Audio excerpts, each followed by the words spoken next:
M'agrada el vent a la cara.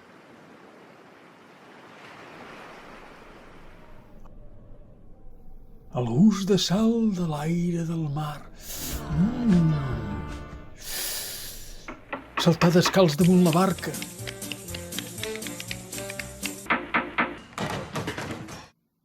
Els quadres de vells mariners. M'agrada el mar, però jo me'l miro des de dalt, no se sap mai què hi pot haver a baix.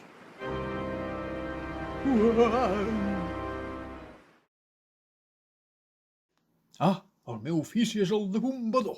Sí, m'encarrego de bombar l'aire dels bussejadors perquè puguin respirar al fons marí. Bombejar l'aire és tot un art. La cadència, el ritme, és com ballar amb els peus parats.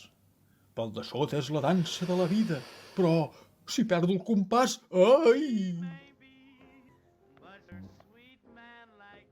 De peripècies n'he viscut moltes. Sí, naufragis. L'hundimiento del Titanic, encara me'n recordo. Monstres marins. I el vell cant de les sirenes. Fins al dia que vaig conèixer una balena, la petita Moby Dick. Vam fer una amistat tan gran que ho vaig deixar tot per ella. I l'acompanyo amunt i avall.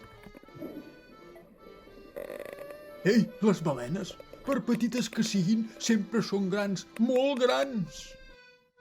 I aquesta, a més, és sensible. Li agrada la poesia. Entén el nostre idioma, però no el parla. La petita té el costum d'engolir tot el que sura.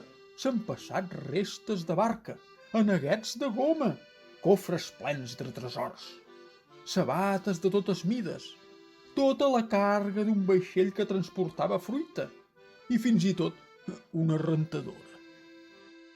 Però de totes les coses, n'hi ha una de molt valuosa i que últimament escasseja. Es tracta d'ampolles de vidre amb missatges fets a mà.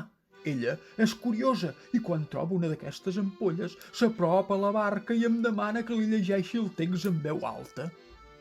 Un dia, dins d'una ampolla hi vam trobar la carta d'amor més bonica del món. Fins i tot a mi em va emocionar. La petita, com que és un animal sensible, va sentir la fiblada de l'amor. Es va enamorar bojament d'aquella o d'aquell poeta invisible. I aquí ens teniu, buscant qui va escriure aquells versos. I vinguen amunt i vinguen avall, per terra i per mar. Ja li ho dic jo, petita, cercar qui va escriure aquest missatge és com buscar una gota a l'oceà. Però ella és apassionada i no la venç el desencís. A les balenes joves ja els passen aquestes coses. La balena s'ha enamorat i no pararà fins a trobar la persona que li ha fet perdre el cap. Per descobrir aquest misteri, ben aviat vindreu a veure.